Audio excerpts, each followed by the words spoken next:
What's up, everybody? Welcome to another episode of Yala, your thrice weekly podcast where we talk about the hottest news with a touch of what, Terrence? Good old humor, man. Good old humor, man. Yeah. It's the first episode of the week. The Big Monday. The Big Monday. The Big Monday episode. Right? The Big Monday. Why? What's big this week? No, I mean just starting every week. Every week is big, right? This week is NDP lah. Oh, sorry. Fuck lah, Terrence. That was an alley-oop. Yeah. You just missed it. And I think there's something that I've been reading about that online now. That people saying there isn't that strong an NDP spirit this year. Is it? Do you feel like I was barely even registering in my head that NDP is happening lah. Yeah. Huh. I can't remember. Like last year there was NDP. There's NDP every year. No, Dude, as in, what are you talking about? No, as in like the every year there's NDP. No, like a big scale. There was, right? Yeah, there was. Yeah, of course. Yeah. Maybe it's because last year was the first in-person one. Was it? 2021 was there? 2021 there was, right? Yeah. Only 2022 don't have lah. 2020. 2020. Not say don't have, but it was just a lot closed more. door. Closed door lah. Yeah. Yeah. Every year have. Why are we talking about Harish? No, what country have you been hanging out in? No, as in I know there is, but for some, I was thinking, is this the first like back to normal business? No, but it's been happening the past 2 years already lah. Anyway, touche, because I was just setting you up with alley-oop. Ah. The reason people are not feeling the NDP spirit might be because of all the political scandals that have been going on. But here you are. Is it because there was no NDP last year? That's just a hypothesis. Hypothesis, yes. Hypothesis. You think it's really impacting people that much? I don't know about you. I was at NTUC yesterday, and then when I heard the song, we have a vision for tomorrow, and all those old classics about working together to build Singapore together. And I'm thinking, Iswaran's not working with me, I don't think there are some people that we know are not working with us in the same direction and all that.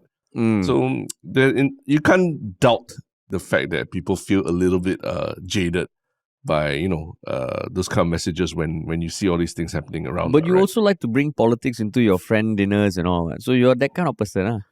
Into me listening to old NDP classics. Listening to propaganda. But it's true. What about the other people at NTUC? Do you look at their reactions? They were probably singing and enjoying the music. That's why. So I'm the Grinch. I'm the one. You're the Grinch. Everyone's wearing red and I'm wearing green or something. Yeah, you're a Grinch.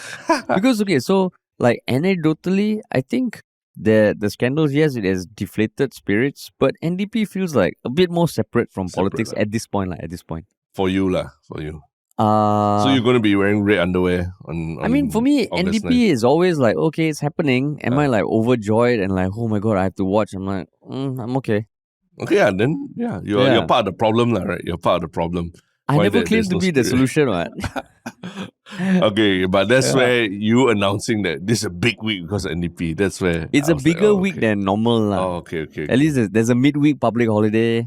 There's some excitement. And also Padang lah. Okay, I think of all the locations, I think Padang is the coolest lah. Padang is cool. Yeah, there's this. Padang is cool. If you pass by Padang recently, there's like a lot. They built up the seats and everything, and this alongside the F1 stuff that's going to be set up in the whole area as well. So there's there's a feeling there's a vibe lah. There's a vibe. But other than that, I mean, I can't even remember what this year's NDP song is and things like that lah. Right? Right. That's true. Zero Buzz, I can't remember who sang it. I know there's a song. I know there's Sugar Shay in it, as every year. I know Sugar there's Shay in it. 53A. And I know Iman Fandi has 2 lines, I think. Oh, okay. Yeah. So you're keeping track now? Because I was talking about it with some friends over the weekend. Okay. But yeah, I don't know the song. Exactly. I don't know what the song is, yeah. I know Kit Chan is performing Home. Yeah, and she did redo a more laid-back version of the song. So, yeah. But other than that, yeah, I'm not very sure, man. I know, is this Halima's final NDP as the sitting president? Yeah. Right. That's right, it is. Oh, wow, one last chance to see her and wave at her. One last chance. Yeah. And then, so I guess it's there's no, like one thing is, do you see that many flags hanging outside houses? I do, but that one is almost like every place, estates and everything, they do it by default, right? They have to. I guess. I mean, like, I think my HDB block, like, there's not many. certain blocks there are. And certain blocks have so many that, like one of my friends over the weekend also was speculating that, is it organizing, like are the residents actually putting up the flags? Or is like because it felt too uniform to be coincidental. I see, I see. So this is your conspiracy theory. I don't know, man. I don't know. The Singapore flag. I don't know. But yeah, it's just weird. Like now when there's all this happiness, or like happy supposed happiness off the back of the past few weeks. Yeah. That one does feel a bit weird. Yeah. Are you doing like NDP party with like family or friends or anything? Like, you mean like an ND party? ND party, yeah, with your ND peeps. ND peeps? No plans yet. The fun thing is when you can actually celebrate with your friends separately, right? As in, you know, like how in the US or other countries, National Bastille Day, whatever, they have their own independent celebrations. Barbecue or something. Yeah. We don't have that culture in Singapore that much. Other than like within your own family, maybe with the kids and all that, you'll watch the show. But you don't go to people's houses to celebrate that much. Are they still doing the fireworks in the heartlands, you know? They are. Yeah. Oh, they are. Okay lah. So you're going to do that Maybe. Oh, okay. We'll see. We'll see. Yeah. But yeah, NDP week, and yeah, there's a lot of things going on. But before we go into all that, what do we want to plug? To everyone who is listening to our podcast, or even watching it now that we are on a lot more on social media, it would be great if you could hit follow or subscribe wherever you're interacting with us.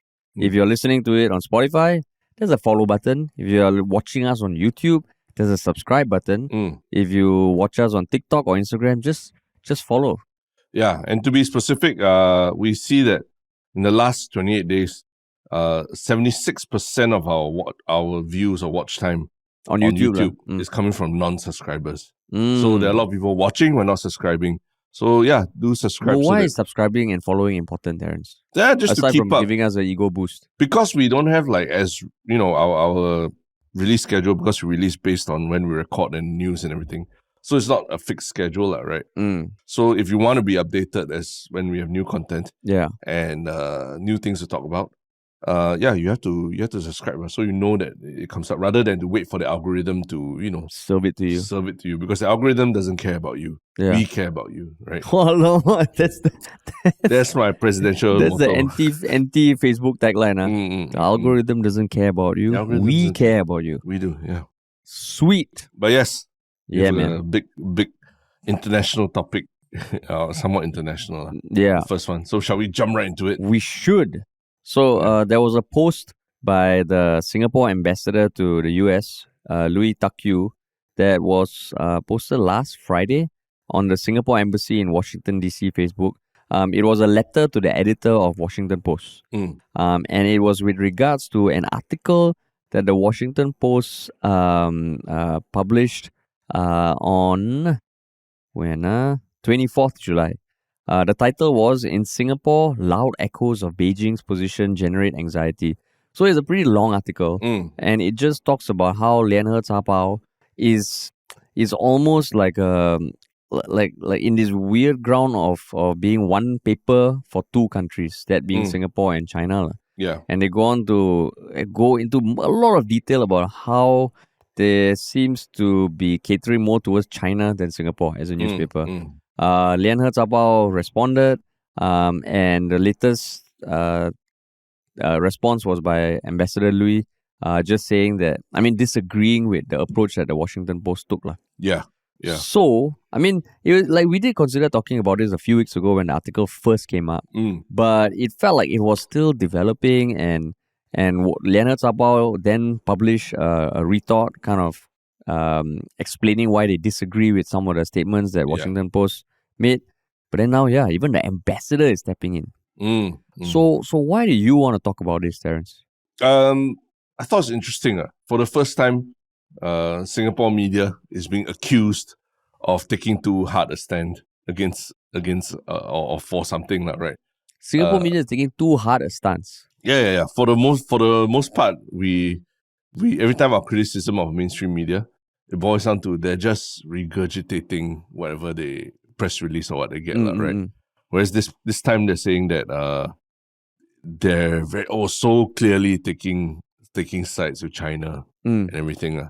So it's a interesting take lah. That's how the international, or at least the Washington Post and maybe the US media views our Singapore media lah, right? So it's a slightly different perspective from what people here think about media lah.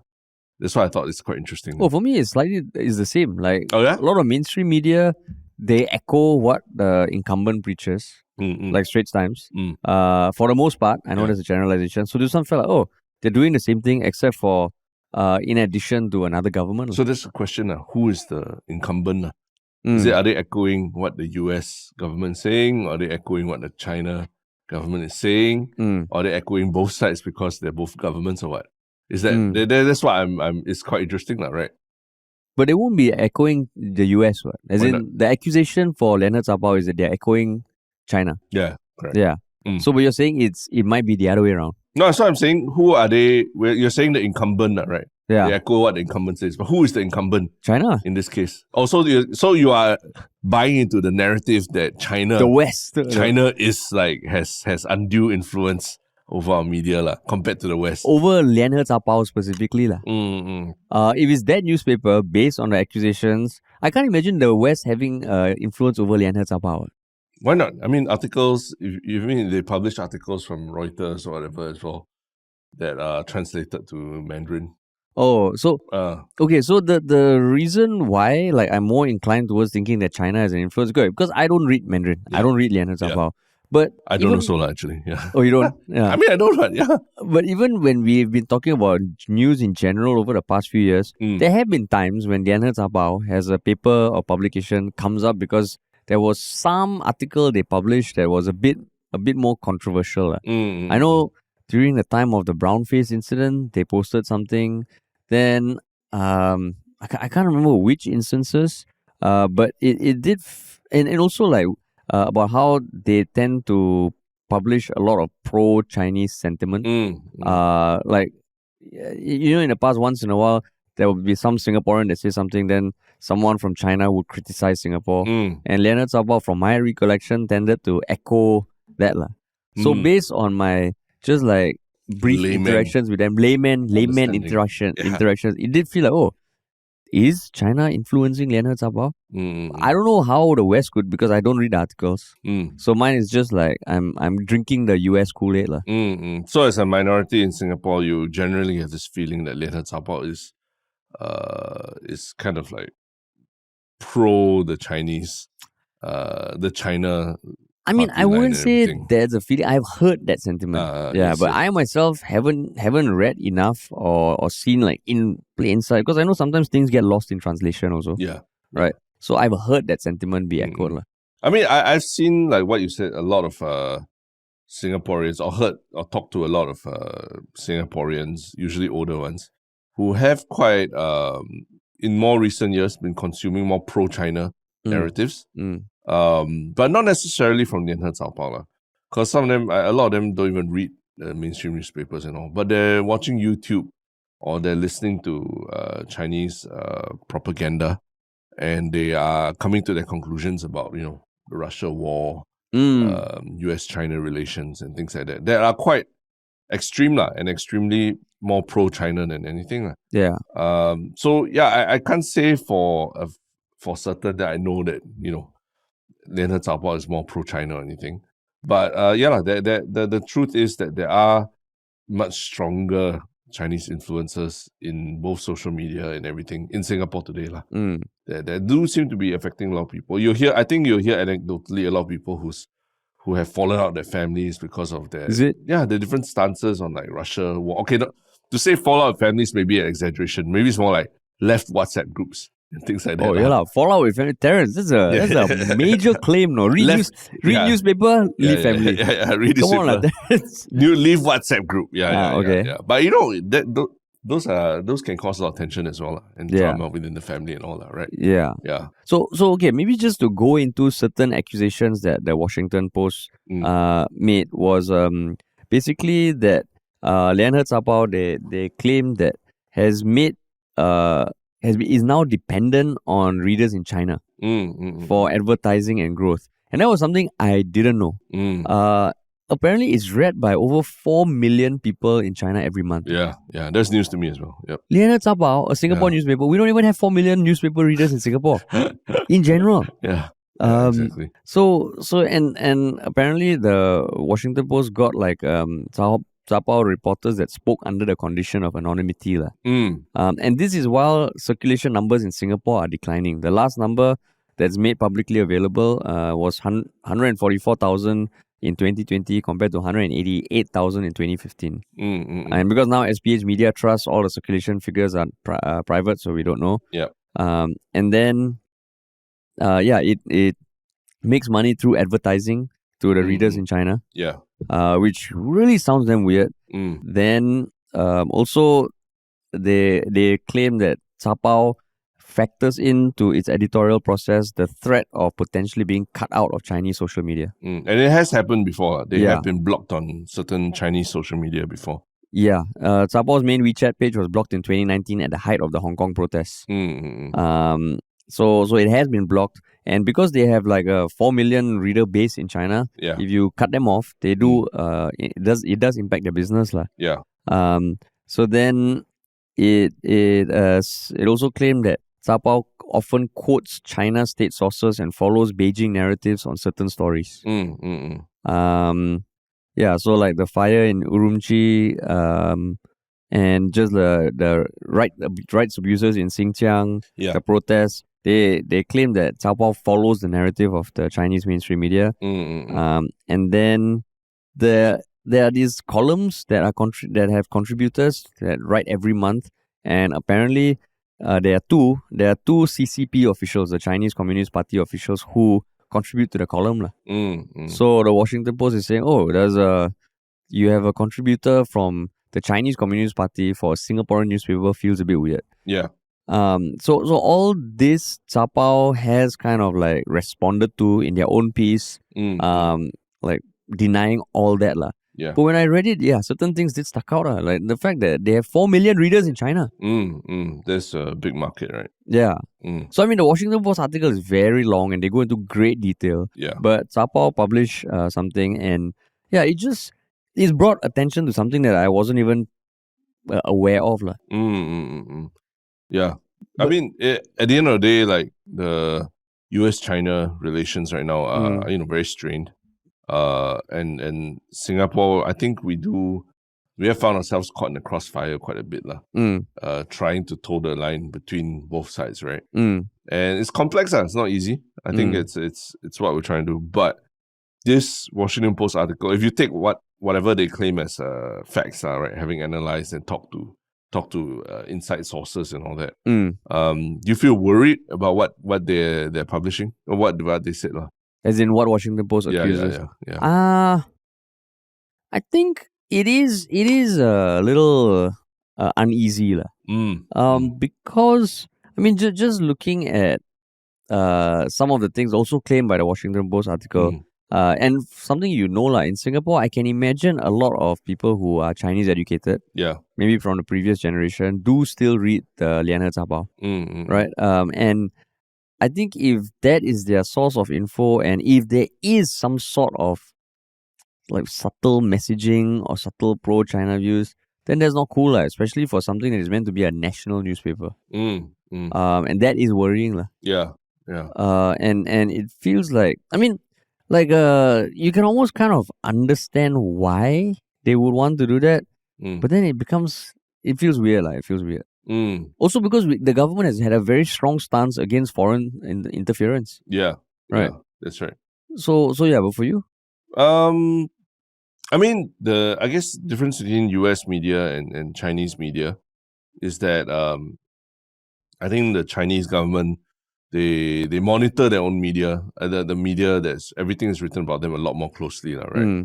And the fact is that surprisingly, Lianhe Zabao has had some pretty big like scoops in China in recent years. Like I think the one that was mentioned also was about the Chinese tennis player Peng Shuai that made some accusations about a Chinese government official and then disappeared from social media for like 6 months or something. Yeah. And next thing you know, she was suddenly interviewed by a reporter, a Lianhe Zabao reporter at an event in China. when it seemed like no other Chinese media had access to her. So it is quite clear that 联合早报 does seem to have some,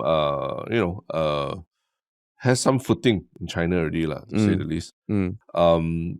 But yeah, I mean, the realities of it is that if they're reaching out to the Chinese market and it's so big, like 4 million plus, would they want to, risk their rice bowl and get blocked and everything by publishing anything that with any more critiquing the government and everything? Because we know in Singapore that there's a very we don't get that from state media, right? We don't get that from our newspapers here in terms of like really, really breaking down, analyzing political issues and all that, right? Yeah. So is it realistic that there's an expectation that they will do that for a foreign country? But the thing is, isn't it weird then that they are catering to readers outside of Singapore who, I mean, don't know whether they're Singaporean or not, but 4 million Singaporeans in China sounds a bit weird. Right. So then I think as a newspaper also, who are you talking to? Are you talking to these 4 million people in China or Singapore? Yeah. I mean, and because it's state funding also, right? Yeah, exactly. Singapore state funding. I think that's where your disquiet comes from, right? Yeah, not for you? I don't know, definitely for me. I do feel it. But at the same time, it's like, how do you judge between them having a more pro-US stance or a pro-China stance? Okay, let's say 联合早报, you feel that it's because it is, we've read what the evidence is out there about its more pro-China stance, right? But would you say Straits Times has a more pro-West stance in some ways? Because it's English media and everything? Pro-West? I think it's a pro-us. Like the pro-Singapore incumbent. Because the thing is, the Straits Times, the sad thing is, anytime they seem to do an editorial or something that's opinion piece, they put it behind a paywall. Yeah. Most of the things that are outside the paywall all seem to be just reporting on things that happen, with not much of an opinion. Yeah. I don't know. Okay, so Singapore in general sometimes can be a bit confusing. I think it comes from the thing that we know, that we grew up with, that Singapore's a small country. We cannot pick sides. We always need to be balancing both sides. Sometimes we are pro-US, sometimes we are pro-China. Yeah. And that's where I think it gets confusing. Yeah. But one of the things that they're literally using to defend themselves, 联合早报, is that they have to take from sources from both within the US and within China, right? And inevitably, because they don't say this, but inevitably because Chinese media is more controlled more tightly than in the US, right? Yeah. So whatever they publish from Chinese sources will feel like they're more maybe a bit more biased, right? Or partial to the Chinese message. So in that case, if you want to publish a Reuters article, but to balance it, you want to publish an article from a Chinese newspaper, right? And then one happens to be a lot more partial than the other. Is it their fault as a newspaper caught in between these two countries? Because of the fact that US media is much more, liberal. They're liberal to there's a spectrum of opinions. Yeah. Also, you're saying that because of the nature of Chinese media, which tends to be quite controlled, the only available media to quote are the ones that have already made it through the filter. Yeah. Then, I mean, should the expectation on 联合早报 be, we get one article from the US, from US news media source, and we get one from China, but we must scrutinize the China one more carefully and critique it and everything more, So that's where as much as I want to bash them, I'm like, this is a very, very tricky road to move through. Right? I mean, one thing they did say in their response also, and I quote, based on the definitions of some Western media platforms, if you're not anti-China, you must be pro-China. Yeah. Which is an interesting thought. It's an interesting thought. Yeah. Just because you're not bashing China doesn't mean that you are pro. You like China. Yeah. So that's where when I read this, I mean, I'm not a huge fan of our local media platforms or anything, right? But I read this, I'm like, wow, it's also, what are we expecting something of them that is even beyond their beyond their capability, to fact check everything that comes through these media sources. It still boggles my mind why there are so many people in China who read Leonard Zabao. Why? Yeah. I mean, it's an alternative news source that's written in a language that you're familiar with, right? But you mean it can't be a language thing, lah. There are probably so many newspapers out there. The fact is, Leonard Zabao is one of the few international newspapers that actually do have a distribution in China, which in itself is weird. Yeah. And in itself, it feels like it is definitely some sort of vehicle for something, lah. Especially given that so many other things are not allowed in China. How come Leonard Zabao is allowed? I mean, like sometimes Hollywood movies are allowed in China, but only if they fit within a certain framework, you know. And they can be banned for very, very minor reasons or whatnot, right? Yeah. But yeah, I mean that a foreign newspaper that is written in the local language can get distribution in China. They probably got to play by the rules, right? And that's why, that's why Google isn't in China, right? They pulled out China because they didn't want to play by those rules. Yeah. But I guess Leonard Zabao made the choice they will play by those rules. But then it's a national newspaper. If it's a private publication, if it's like a Her World or something like that, I don't know whether Her World's private or something, but then they do all they want. If it's a Singaporean newspaper, how come it's got this balancing act? But New York Times, you can read it, you can buy it and read it in Singapore also. Financial Times, I think it comes from London, right? But you can also buy and read it in Singapore, right? So, I mean, a newspaper being able to be read or purchased in another country, I don't think it's unprecedented. But even the New York Times, it's privately owned. I mean, it's publicly traded. But Leonard Zabao is a national newspaper. Means it falls under SPH. So that's where it gets tricky for me. But it's our only newspaper. We don't have others, right? Exactly. But the fact that it's ultimately taxpayers' money. Yeah. Right? That's when I feel, okay, how come it has this such a big distribution in another country? Yeah. So that's where the New York Times is nothing to do with the US government, I believe. Yeah. It started, it acquired, it went, it listed itself. So that one they do whatever the fuck they want. But for Leonard Zabao to be in that presence and so much more readers there in Singapore, it does feel weird. But it means what? They can't have a presence outside of Singapore? You want it to only be Singaporeans can read it? No, you can have a presence, but then it stirs up the feeling like, how come of all the international newspapers, you're one of the few who have got in? How come you got so many readers in China? Something must be okay with the great censors of China. It means you're playing the game. And we all know that even in business, if you want to enter China, even as an individual, even as an actor, you go there, you play by the rules there. Yeah. So for a national newspaper that is paid for by taxpayers' money, it does feel weird. Or it raises questions. But, okay, so you play by the rules, but you don't have to be pro the country or anything, right? Like what I said, you're not, just because you're not pro, just because you're not pro doesn't mean you're anti. But are you objective?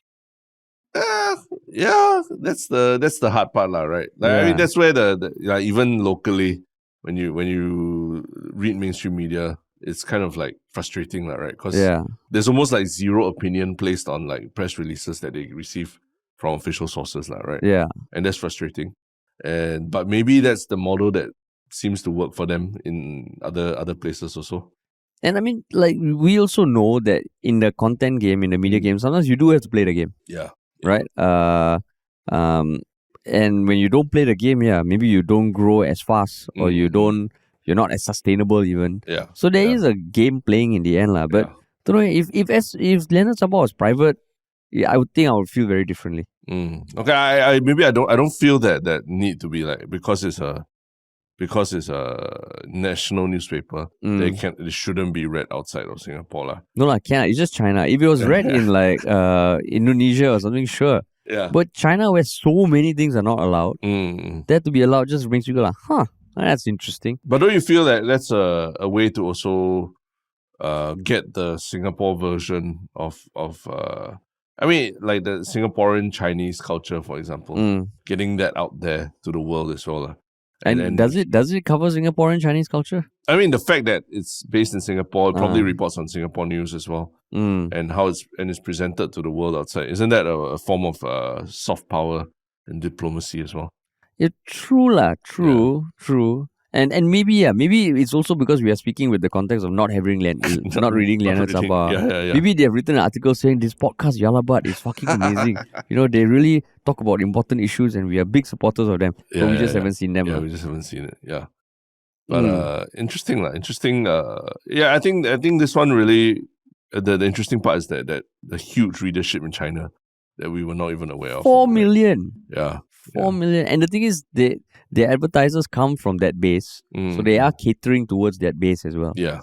Which again makes me think, oh shit. Once you have an advertiser base, you do need to sustain yourself. So I wouldn't say you sell your soul out. Yeah. But you have certain considerations. It's a bit like the fact that TikTok hired a Singaporean CEO, right? That's like a guy who, educated in Harvard and speaks good English. He's a Zaddy. He worked at Goldman Sachs, everything. Yeah, Zaddy. Zaddy. But the fact is, he is working at the highest echelons of a Chinese tech company, right? Yeah. And is able to also speak Chinese and talk to management in ByteDance and everything. So that's where the Singapore branding maybe is attractive, lah. It's seen as more global, more balanced. Less less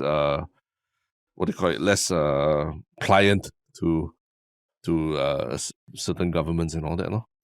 So yeah, I mean that's the thing, lah. I think I'm trying to struggle. I'm struggling to see how they could do it better, lah. As in, if we want them to do better, lah, so to speak. Yeah.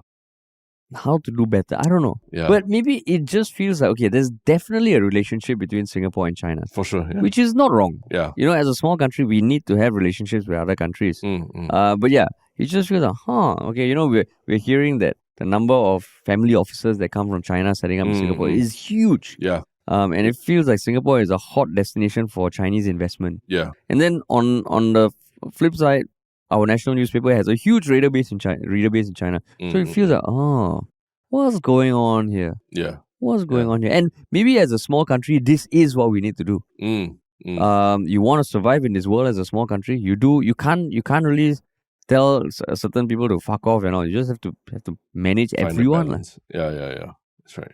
Yeah. So maybe what they need to do is to, when you subscribe to Lianhe Zapao in China, you also get free subscription to Straits Times as well. And you get to present both and sides. Washington Post.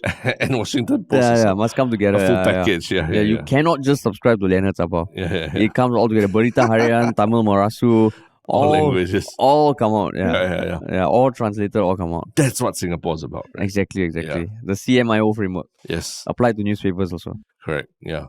Yeah, maybe. But I mean, interesting that the ambassador stepped in, because at first it was just 2 newspapers. Yeah. And then now the ambassador. Yeah. So that also makes it feel a little like, Because, I mean, like you said, it's what's going on here? A national newspaper. Right? He has to come out and defend it somewhat, right?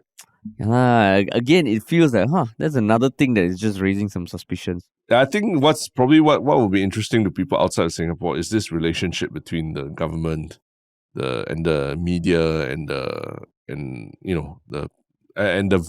role of the media in shaping, the national narrative or how people think about things also. It's not like China, but it's still very tightly controlled, right? And that's why our news maybe is not as exciting to read, that's for sure.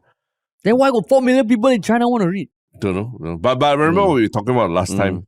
Maybe the best thing we need now is just like boring politicians.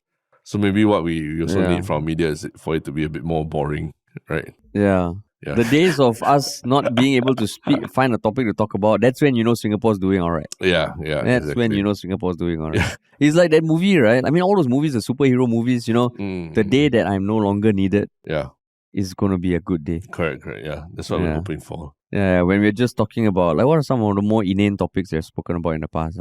Oh, a lot. Or like the Twitch streamer bearing her cleavage in South Korea and getting arrested. Or some MediaCorp artist needing to take MRT to go home at 11 p.m. These are literally topics that we've talked about. And we haven't talked about topics like that in so long. I feel like, we should We should jump back into the entertainment world at some point. Once in a while, it'd be nice to choose a topic where we can read one article and have the full context. Yeah. Not having to read like 7 different articles from 7 different newspapers. Yeah, exactly. Yeah, but interesting. I guess this is where it ends off, right? There's nothing else for this, right? I mean, it's I accuse you, j'accuse, and then you accuse me back, you know. Oh, but like just the one thing, just something that I also saw, the author of the article, Shibani Metani, who is based in, I believe, who's a Singaporean. Yeah. And she tweeted the Cao Pao's response to her article. Okay. Saying, please read it fully. But then she also put some stuff down saying that it seems like Cao Pao had preempted her piece. Because when she was interviewing them, they quickly put out an article talking about the Navigating China-US competition, a Singapore Chinese language paper does this and this, a Chinese language paper's experience. So, interesting. It feels like she opened up a can of worms. Wow. But yeah. But interesting that our national Chinese newspaper is under scrutiny. But something else also that will be coming under scrutiny is your corridors at home. And why so? Because as of let's see here. As of a few weeks ago, maybe, HDB approval is no longer needed for corridor-facing CCTVs in flats. And that the demand for devices across all the providers of such devices is up quite significantly. Yeah. So since May, flat owners are no longer required to seek approval. But such cameras should not face the door or windows of another flat to safeguard the privacy. Yeah. You still are required to ask for approval if they want to install CCTVs cameras outside your flats. So I think that's the one that's looking out. I see. Yeah. So I mean, there's a lot more detail to this topic than I expected, because if you feel that your privacy is being intruded, you can also appeal. Yeah. But this topic, I mean, like, when you read this, was it something that you're like, okay, this makes sense? But actually, that's one of the surprising things, right? That in such a, we always say Singapore is a very, very, it's a surveillance state, right? A lot of cameras. We have a lot of surveillance cameras around and everything. So quite surprising that this rule exists, that you can't have a CCTV outside your door. I never understood fully why. And but I mean, what was your understanding of the rule and why it was implemented? You mean the rule that you needed up till now you... Yeah, that's right. That you need to get approval. Privacy. Yeah. But I mean, if it just with things like delivery or people stealing shit from your door and things like that, is it not reasonable to say, I just want a camera pointed at my door? That's why now is a bit more reasonable. Why? Because there are a lot more people coming to your door in general. I think the whole ordering stuff online is so much more prevalent now. Yeah. So you have a lot more people coming to your door. There's increasing crime happening in Singapore, at least it seems like it. And then from the videos that you see get shared online where people do steal stuff, people do assault animals, almost sexually, people do piss around the area, then it makes other people go like, oh shit, what has been happening outside my door that I never knew? Yeah. And I think a lot of instances of delivery riders or people or what, also, while delivering stuff, just taking something from the door at the same time. Nice pair of shoes or something. And last week there was a video of this guy who shat at a stairwell. Oh, is it? It was captured by someone's CCTV. Oh. Yeah. I don't know why the CCTV was pointed at a stairwell, but you could see the projectile nature of the and the piece of excrement. Ouch. Yeah. So but for you, do you see a value or need to having to put a CCTV at your door? It's almost like, okay, I can see the value, but I would, as far as possible, I wouldn't want to put it. Why? Because it's a different kind of spirit. You're talking about the community, the kampung spirit, that when you put a CCTV at your door, that's what it feels weird. No, as in just ideally, okay, the the idealistic view that neighbors and all like look out for each other. I mean, okay, you don't even need to be friends. You just be civil, Yeah. And that when people are coming to deliver, they also will be civil. I know that's a very idealistic utopian world, which is never the case. But it's one of those like, wow, the moment you put it up, it's like a big FU to your neighbor. It's like I don't trust you all. Oh, I see. Which I mean is understandable. Even in cars. Yeah. The dash cam now is like, it comes with cars. You buy a car, there's a dash cam, right? Yeah. But that's because there's like a huge safety issue. People die, Yeah. I think the number of deaths along HDB corridors is a lot less. Yeah. But yeah, I just feel like, we're entering that era. Yeah. And then, I mean, like in places like the US where, cameras on doors are very, very common, right? And they always capture people stealing packages. Apparently, it's a much bigger problem there in the US than it is like here in Singapore, at least from what I know. I think because Singapore, the houses are a lot closer together. They're a lot more dense, right? Yeah. Like in the US, you have one house, the closest house maybe is like 50 meters away. Yeah, it's very ulu, so easy to steal stuff and get rid of it. Yeah. Whereas Singapore, I mean, like, okay, even now, I keep stuff outside my house. And I have almost like a very high sense of security, which might be even unjustified. Yeah. I'm like, okay, I keep my skateboard there and shit like that. Oh, you put your skateboard outside? I put my skateboard, shoes, a few plants. Yeah. Maybe a bicycle. Yeah. Of course, lock the bicycle. But it is a nice feel. Yeah. So, I don't know. No, but it's true. The putting a CCTV at your door, a very visible one, while it's a deterrent for people to not steal things and all, but it makes I think it's a very standoffish kind of gesture, right? It makes people feel like they're not welcome to just loiter around outside house. But then again, why would you want to loiter outside someone's house, Yeah. But it goes back to the those kampong days when people just leave their doors open and then kids run in and out. They want to drink water, they just come in and out, all that. But gone out different of days, era, gone out of different days. era already, right? Do you have a CCTV? Not at the door, because I do feel like you. I feel like that it's a very unpleasant thing to see someone having a camera pointed, especially if it's pointed at your corridor that you're all part of as well, right? Yeah, and I mean the picture in the article also, they show like it's really the one that has the circular, the dome one where you can't even tell where it's pointing, Yeah. So it's just very unpleasant feeling about it. But there's a lot more. The thing is that it doesn't have to be that kind of very standoffish one or no camera. Smiley face, is it? No, there's these doorbell cameras nowadays that like only if you press the doorbell then it like records and everything which is legit, right? Like when you have people coming to visit or someone drops a package at your door, then it triggers something. I think those are more friendly. They don't seem as you don't seem like the neighborhood asshole for installing that. But that means you must ring the doorbell if someone wants to steal your underwear or something. It could be motion sensor also possible. They do by motion also.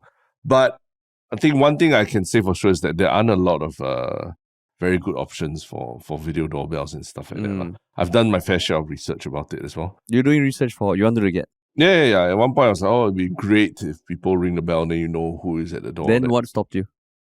Privacy concerns, because there's there are a lot of reports of like people being able to hack into these Wi-Fi cameras. Then if it's not privacy, then it's the companies, as with everything now, they charge subscription-based cloud services to use the service, which is fucking annoying. And it's one of my bugbears that I just refuse to pay for those subscription services. So yeah, I mean, after a while, I was like, okay, we'll try and live without it. The very best, just have a camera pointed at the door from inside my house. From inside. Yeah. But I think there might be some cases where it would make sense to have like a camera. So for me, I the corridor is very visible. Yeah. Right, and my door is on the corridor. Yeah. So I mean, even if someone wanted to do something shady, there's it's very visible. Yeah. But if you live in a place where maybe it's not as visible, maybe there's a like like staircase landing. Yeah. Where it's a bit darker. Yeah. And it's a bit more secluded. Or maybe it's just like you have an elderly folk at home who's home alone a lot. So then I can see the use. Yeah. But as a default, can you imagine in future every house just comes with that?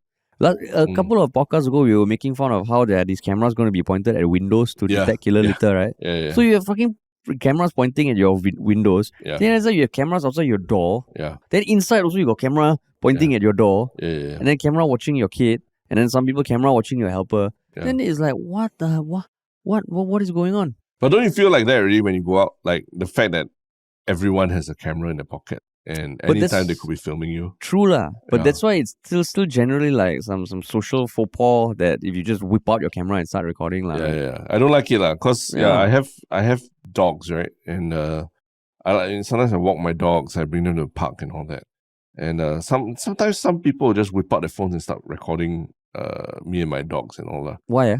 So that's the thing. I don't know whether it's because they find my dogs very cute or look so cute or that, or it's because they don't like something that I did. Like maybe I off-leashed my dog for a while for it to go to the toilet, for like a minute or two. And because of that, they want to like record down and then report to people.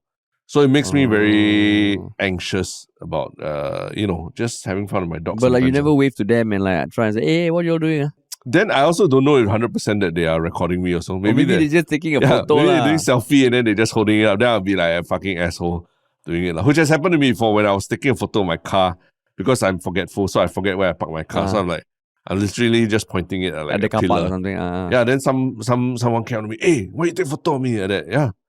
Yeah, I have to literally show him. No, I'm taking a photo of the car park lot so that I don't forget where I parked. You see? Oh shit! Yeah. So generally, I think there's this anxiety that builds up when you know that everyone has a camera, and I can foresee it being worse if everyone had one in front of their house or so. There was a one Italian startup that I think was my one show thing. Or the one that screws up. The clothes cameras. They design. It kind of screws up facial detection software on cameras. Yeah. Maybe that's what we all need more of. Because now like dash cams in cars, is it mandatory or not? No, not mandatory, but I mean you'd be stupid not to have one. Yeah, because of all protect yourself and all that. So houses will be the same lah. Yeah. That's right. No? Disputes with Grab drivers and everything. And I think like recently there was even that case of someone whose laundry was mixed up with like his expensive Gucci pants laundry got mixed up with like a $78 sweatpants or something like that, right? Yeah. And the company that picked up the laundry claimed that they never picked up the Gucci pants. And then they had to rely on the CCTV video doorbell or what to capture the footage that the laundry guy did pick up the pants. So maybe that's the world we live in now.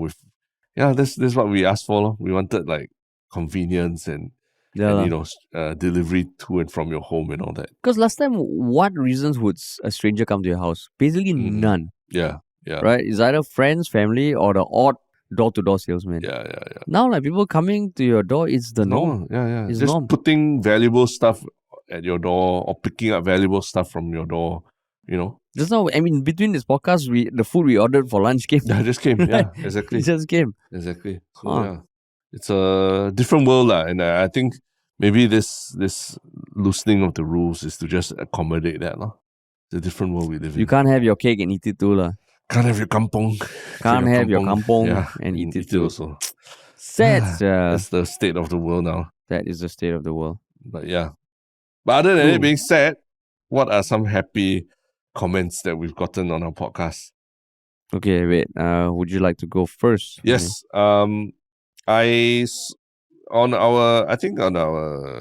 YouTube channel, which I think we've gotten a lot more new people listening to us through YouTube.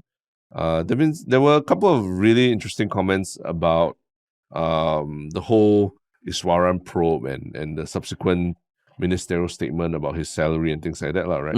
So I just want to point out there's one by Eric Cheong, 9766. I don't know whether it's a throwaway account or what. But this person was saying that what may not sit too well to the public is Iswaran's current salary of 24.5k per month, which includes the 8.5k that he's still receiving as a minister and the 16k MP allowance for doing nothing essentially other than attending CPIB interviews. And then further on it says that in turn begs the further question on whether seemingly exorbitant ministerial salaries truly prevent corruption. So I think that's something that we talked about. But I think the interesting point that Eric Cheong is pointing out is that in the private sector, being suspended on no pay leave upon arrest for corruption seems to be the common practice. While the civil service, in contrast, apparently has a reduced salary policy, which I think PM Lee mentioned, right? Yeah. that different sectors have different practices may well be fine, except, again, for the inconvenient and possibly disdainful optics of ministers wanting top private sector pay while desiring more benign civil service treatment. As such, some may construe Parliament has perhaps inadequately addressed these issues. And I thought that was interesting, right? That the fact that when we talk about ministerial salaries, it's ultimately pegged to private sector salaries, and then they take a discount from that. Yeah. But it's saying that, private sector, that's how we follow, right? But then when it comes to screwing up and getting punished or that, it's, let's look at the civil service and see what the civil service does, and then we peg it based on that. As opposed to private sector, I think like we mentioned, if you do something wrong in the private sector, regardless of where the investigations are, usually you get fired the next day or the day after. So how come that one, when it comes to pegging the salary, it goes to private sector, but then when it comes to punishing them, it go look at the civil service? Which I thought was a very interesting point that I didn't think about, right? Yeah. Huh. Yeah, so that came on YouTube. So people are going on YouTube and putting some interesting thoughts. So it's not just like shorter comments on YouTube. Yeah, it's not just scolding us for being being idiots and everything like that, which is what usually we get on YouTube. Yeah. So more thoughtful comments coming off YouTube. And I mean, even on our Reddit, someone like my one short comment was something related to that as well by Rose Gold Cat. It was regarding the suspension of employees if they're being investigated for alleged misconduct. Yeah. They posted that there's actually the Employment Act actually provides a procedure for what to do and how the suspended person should be paid. And it's a page on the Ministry of Manpower website. And basically, so if an employer needs more than 1 week to complete the inquiry, the employer must seek the Commissioner for Labour's approval at least 3 working days before the end of the 1 week suspension to reduce the salary or anything. So the question they posed was, if issuing suspension from ministerial duties has been more than a week and is being paid less than half of the salary, did it have to be approved by the Commissioner of Labour? I don't know. Or is it the PM Lee say, you know what, PM Lee decides everything? Yeah, he's the boss. Yeah. So I mean, it's interesting that people are also looking into the great granular details of this. Yeah. Which I mean, even in Parliament, the fact that PM Lee said he's getting 8.5k, it wasn't publicly known, right? Yeah, before that. And the fact that that is in addition to his ministerial pay. Yeah, so I think it's good people question, people investigate. Yeah. Please keep asking these questions. Yeah, man. Yeah. Cool. All right. Yes. So. And now on to what I think I know what your one shook thing is going to be already. Yeah, I don't think you know. I think you think you know. I think I know. Yeah, but it's not. You mean it's not Barbie? Yeah, it's not. Even though I saw that movie, but I'll hold my comments. Yeah. So basically, there's this. I saw this trailer for this new Korean reality TV show. Yeah. That looks insane. I haven't watched it yet. It's called Zombieverse. Zombieverse. Okay. Zombieverse. Okay. So basically, it is. They have this guest, but it's set in Seoul, and it's just the guest surviving a zombie apocalypse, Fake zombie apocalypse. A fake zombie apocalypse in Seoul, and it looks pretty insane. And they do the same thing like the Peanut Gallery, and there's a bit of comedy in it, but some of the participants are quite well-known personalities as well. Okay. So I think they're taking a page from Physical 100, where they get personalities to do this challenge. Just when they get personalities and they make them survive a zombie apocalypse. What does it mean to survive? It means you can run or what? Okay, so based on the trailer, there's zombies all around. They're all actors. Okay. And then they have to finish challenges or something. At the moment I'm guessing you're touched by a zombie. Or you die. It's kind of like those Run for the Dead and all those zombie runs that were quite fun, quite hot 10 years ago. Yeah, correct. But I mean, I went for those last time and they all after a while were a bit kind of lame, I thought. So this one, I just want to give this a shot and see, because Korea has been churning out quite a lot of nice reality TV shows. Yeah. Right, so this one seems interesting. Without the cast has to complete daily tasks, survive by finding food, transportation, shelter, and other necessary items to survive without getting bitten in order to stay in the game. Bitten? So they get bitten by zombies as well? Yeah, it's like bitten with air quotes. Yeah. So it seems interesting. I remember those zombie runs. I never did one of those runs. You did? I did. And it was quite funny because if you basically, the zombies are all actors, right? Yeah. And if you just ran fast enough or hard enough, they wouldn't want to touch you because they'll get like bowled over if they run into you or something like.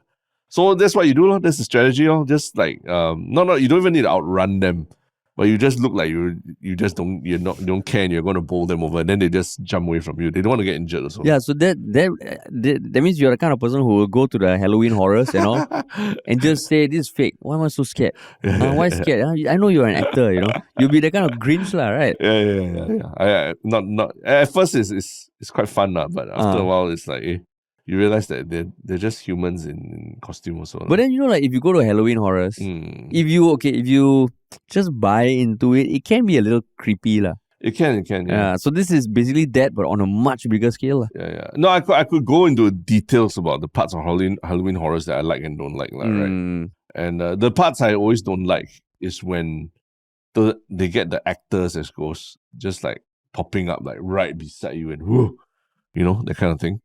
And as opposed to using more unique ways of like you being able to see the actor visually, or them flying around somewhere where you can't touch them and they can't really touch you, but it feels like scary enough, like they can come close enough.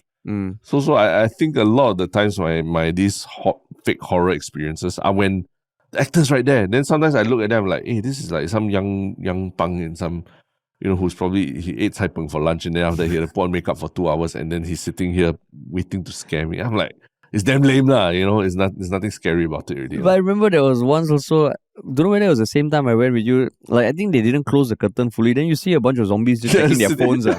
Checking their phones. I'm like, come on guys, close the damn curtain again. I know you need your breaks. I know you need time to rest, hydrate.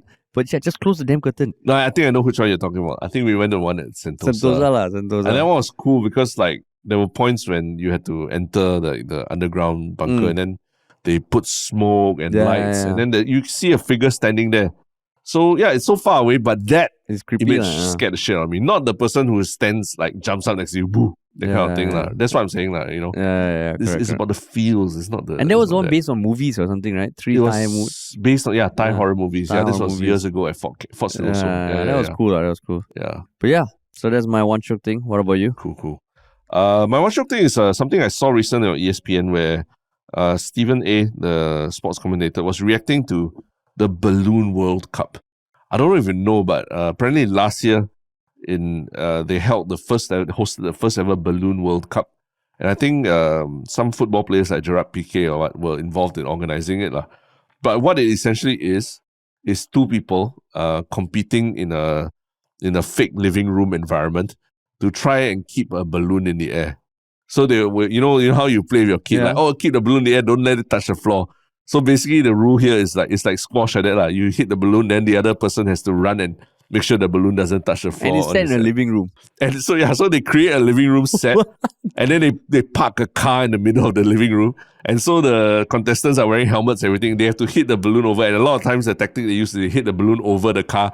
Then the other person has to scoot around the car and keep the balloon from hitting the floor. So apparently Peru won the first ever Balloon World Cup last year. And it's like a thing. And I watched clips of it and it's actually like quite funny and entertaining. And like they wear helmets and shit like that. Pads and it's really like there's a sofa and things like they have to jump over the sofa and lamps and tables. Oh my God. That is stuff on the floor. So yeah, I mean, if Singapore needs like a new Balloon World Cup team or so, I think a lot of young parents will be very good at it. My God. You're watching the clips now, right? It's hilarious. It's hilarious. Right? Yeah. I would love for Singapore to be good at this Balloon World Cup because we spend so much time indoors in our houses. My God, that is genius. Yeah. And you said that like Gerard Piqué and all were involved in it. Apparently, I mean, from what the preliminary stuff I saw and watched, I haven't looked into it fully, but just a couple of days ago, there was a Stephen A on ESPN reacting to the Balloon World Cup, which asking him whether it's a real sport. But to me, it's like, if competitive eating is a sport, why can't this also be a sport, right? Oh, this is awesome, man. Oh my God, Balloon World Cup. Yeah. I remember years ago, we had the first ever pillow fight day in Singapore. Exactly. That was 2013, I think. Yeah. But there's no competitive element to that. No competitive. I've seen other funny sports like pillow fighting championship. Like UFC, but with Is it? Pillows, yeah. But this one, you think about it, if we can partner with like a furniture store or something. Yeah. And you just have a Balloon World Cup. Yeah. In all the different got living room, got dining table, got this. And one fucking car parked in the middle of things. Yeah. Oh my God. It's great, right? That is awesome. Yeah. Oh, cool, But cool. yes, cool. Awesome. Okay, cool. Awesome. All right. That's all for today, everybody. Thanks so much and happy National Day week. National Day. Peace.